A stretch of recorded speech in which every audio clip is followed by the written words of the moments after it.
So let's consider this another partial differential equation. So what we can see here is the second partial derivative with respect to x is given, and we have these two initial conditions. So if it is only first partial derivative, we have one initial condition because we will get only one constant, and when it is a second order partial differential equation having the second derivative, we have two initial conditions. So to understand this, let's work on this. Let's go back to this diagram that I explained when we were working on the partial derivatives. See, we know that if we differentiate with respect to x, we get the first derivative of u with respect to x, and when we differentiate with y, we get the first derivatives. So these are two first order partial derivatives. Now if we look about second order partial derivatives, so what we have, if we differentiate this ux again with x, we get the second partial derivative with x, and here we get uxy. Similarly here we can differentiate it with x and y. If we differentiate uy with respect to y, we get the second partial derivative with respect to y, which we can represent as uyy, and here we get uyx. Okay, so we are going from up to down, we are using derivative. Okay, now so what it means, if you have u, to get ux we differentiate with x, to get uy we differentiate with y, to get uxx we differentiate ux with respect to x, or we can say that we differentiate u two times with respect to x to get uxx. Similarly, to get uxy we differentiate ux with respect to y, or we can say that we differentiate this u first time with respect to x and then with respect to y. So we differentiate it two times. Similar is the case with uyx and uyy. Now when we work with integration, because we work with integration when we return back to the original function from the given derivatives, it means we are solving the differential equation, partial differential equation, we use integration. So if we have second derivative of u with respect to x and I want to reach here to u, so from uxx to u, how do we reach? First we have to reach to ux, this is the way, okay, and then from ux we have to go back to u. So what we will do, we first integrate it one time with respect to x, we reach to ux, and then we integrate it again with respect to x to reach to original function u. Okay, so if uxx is there, so the path from uxx to u, it means integrate two times with x. Okay, so this is how you reach from uxs to u. Similarly, if you have given uyy and you want to reach to the original function, you have to integrate first with respect to y and then integrate it again with respect to y to reach to the original function. So when it is uyy to u, we say that integrate two times, but in this case with respect to the variable y. Okay, now let's look at this carefully. When you have uxy, when you have uxy and you want to reach to u, so what you can do, you have to follow this way because this is the only way available to you, right? So we integrate first with respect to y and then integrate with respect to x. Okay, so when we have uxy and we need to reach to u, we integrate first with y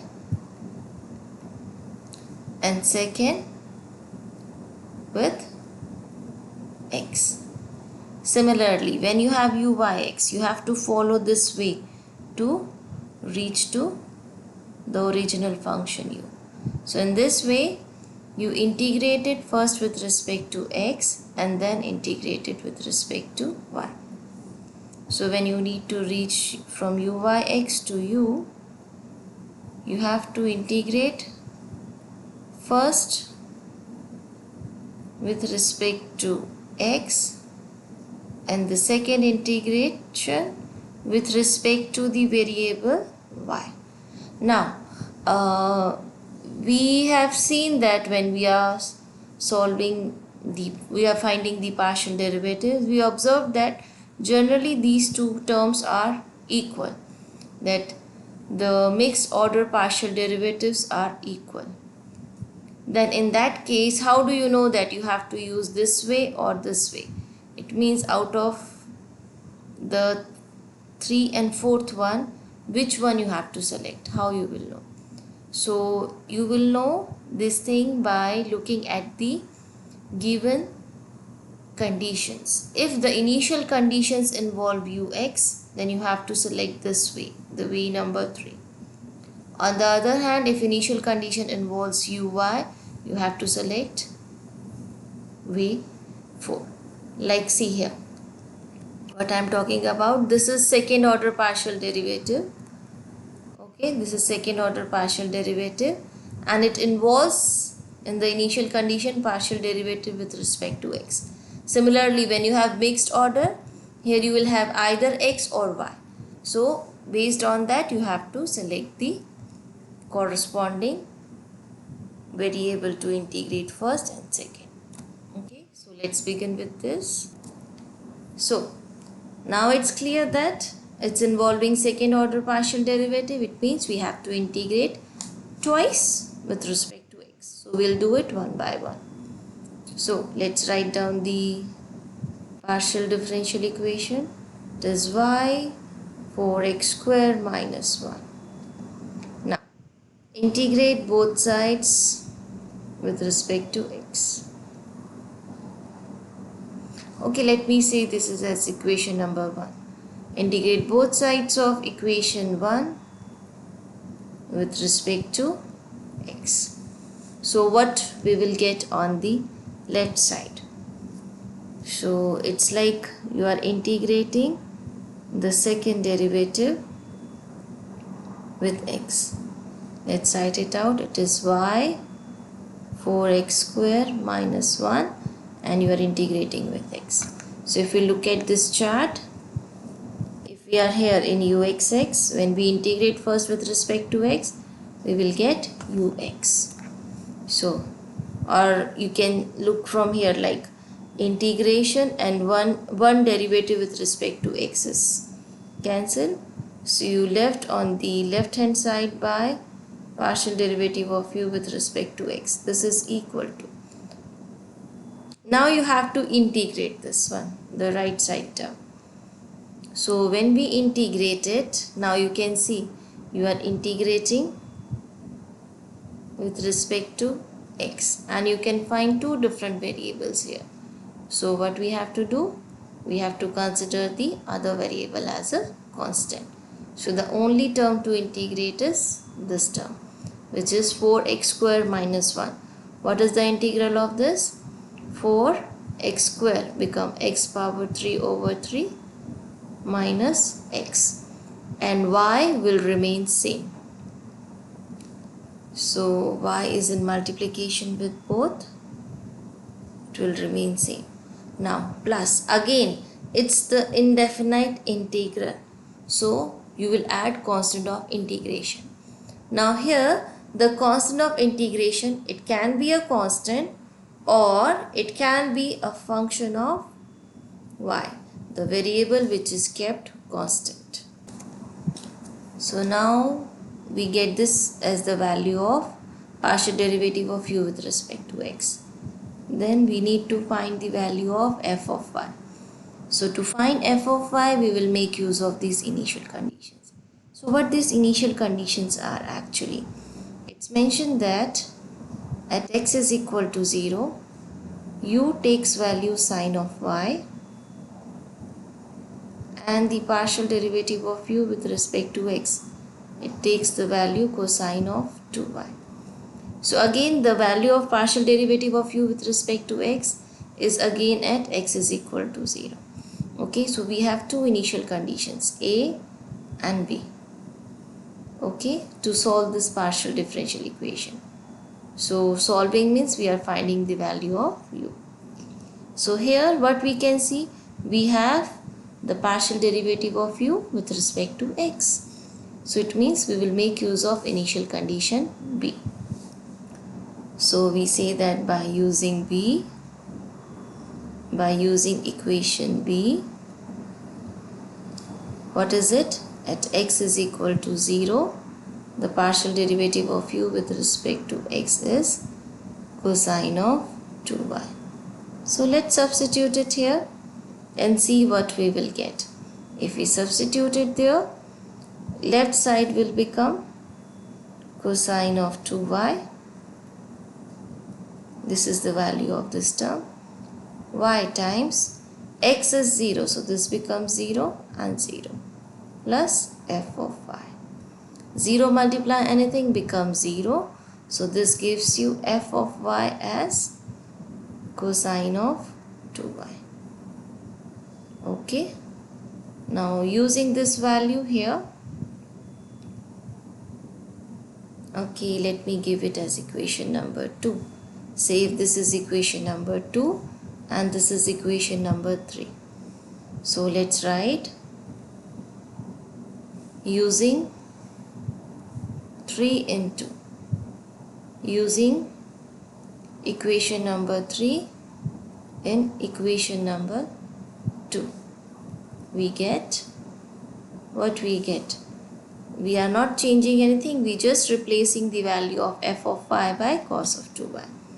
So we'll get partial derivative of u with respect to x as y times 4x cube over 3 minus x plus cosine of 2y.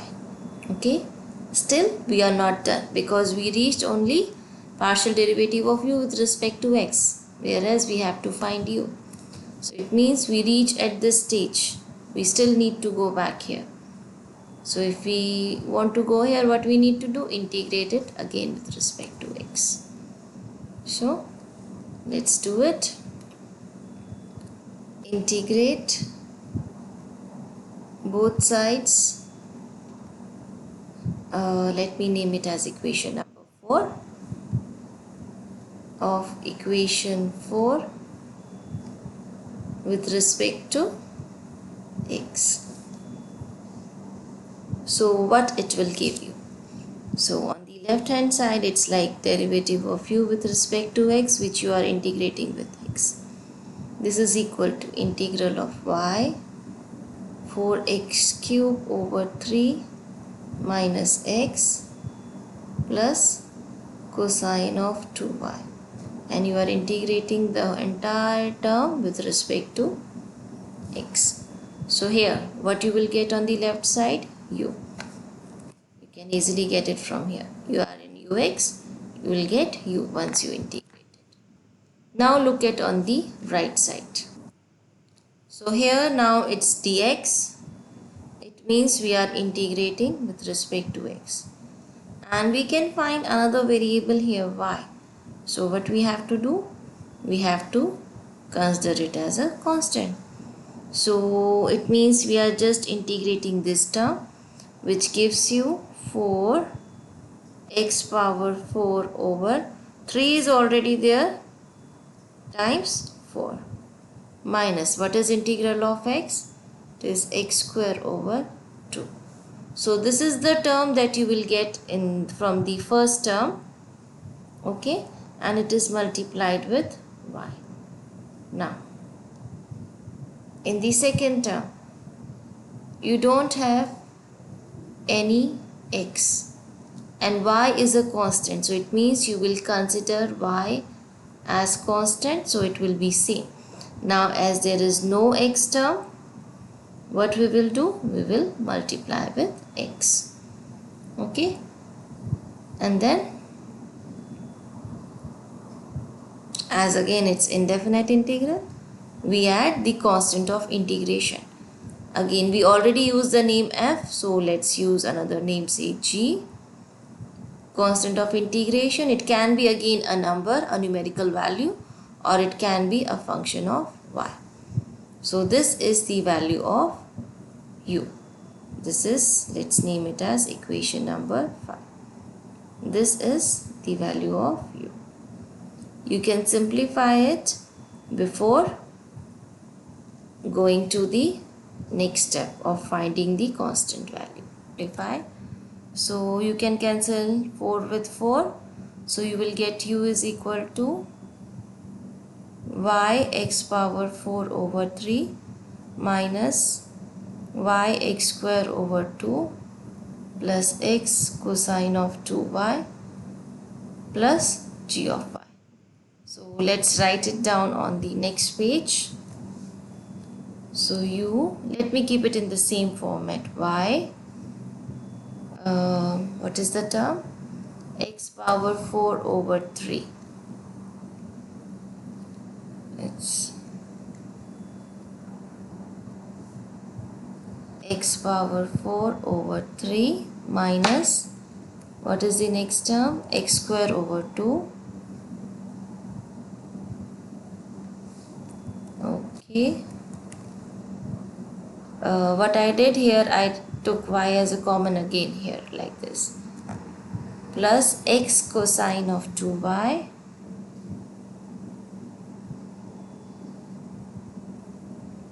and plus we add the constant of integration as g of y. Now here, what is the reason that we are writing it as g of y? I mean to say that why we are writing is g of y, because it's not necessary that this should be a constant, means it should be a numerical value like 2, 3 or any other numerical value.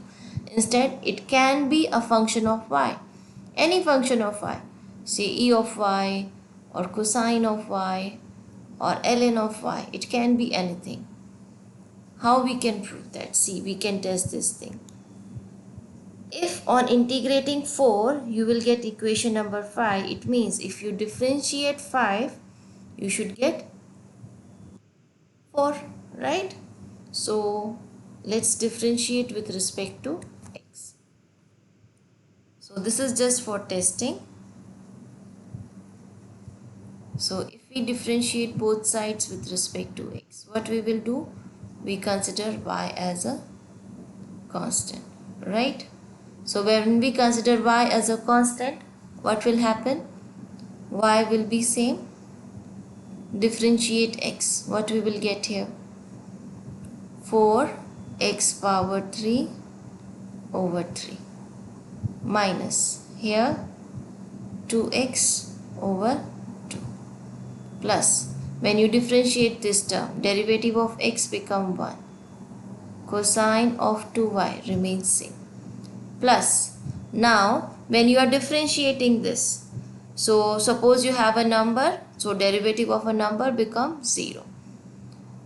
On the other hand, if you have e of y or cos of y or ln of y, I mean any function of y, and y is a constant, so again it becomes 0. So what you got here? You can cancel 2 with 2. So what you end up? Partial derivative of u with respect to x as y, 4x power 3 over 3 minus x plus cosine of 2y. Is it same like before?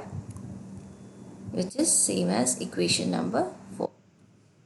Which is same as 4.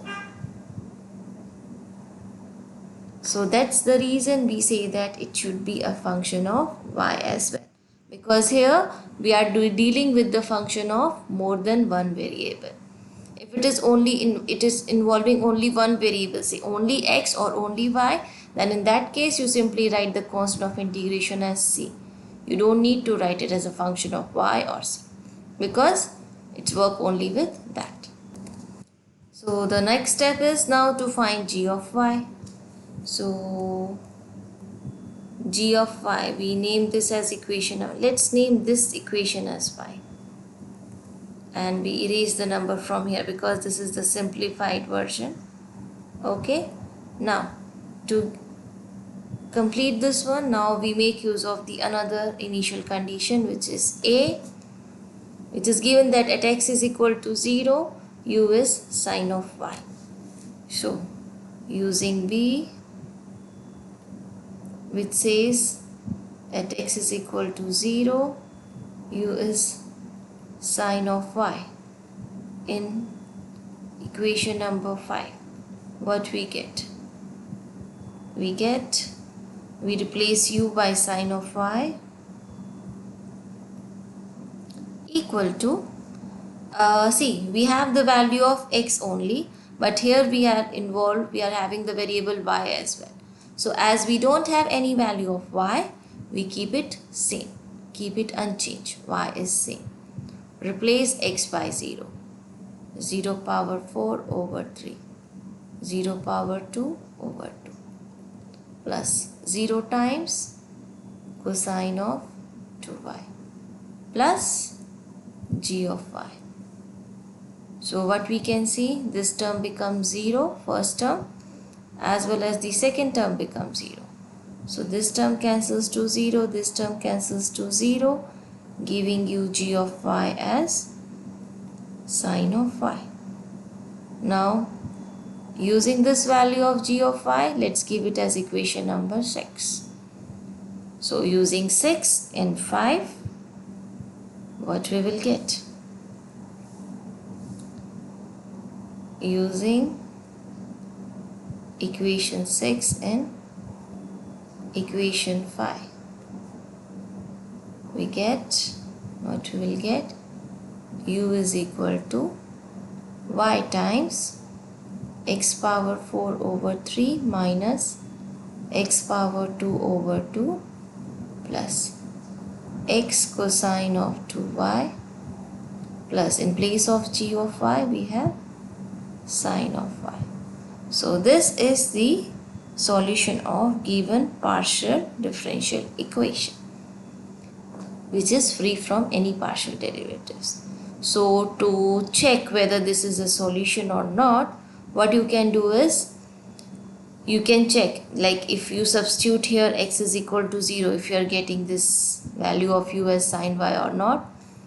Also, if you differentiate it and you replace x by 0, is it satisfying the previous initial condition or not?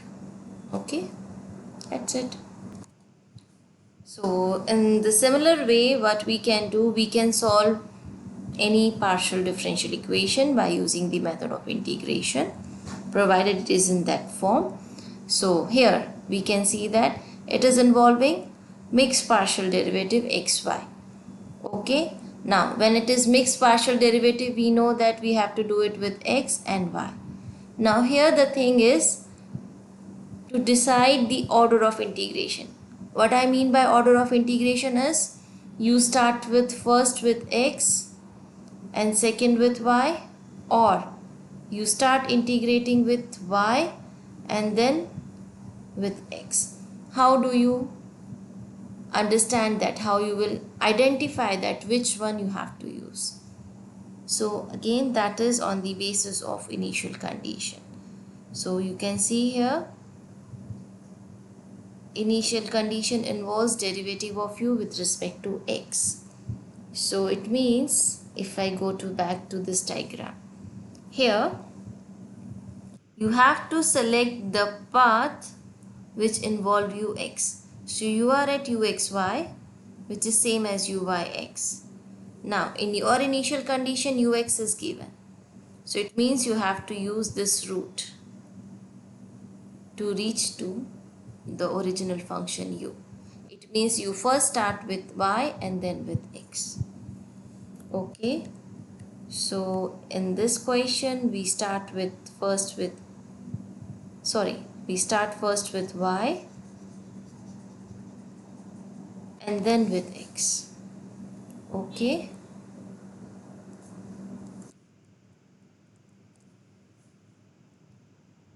So how we'll work on it? So we begin with this. How we begin with this? Based on this initial condition. Here in the initial condition it involves derivative of u with respect to x. So we have to start integrating with respect to y and then with respect to x.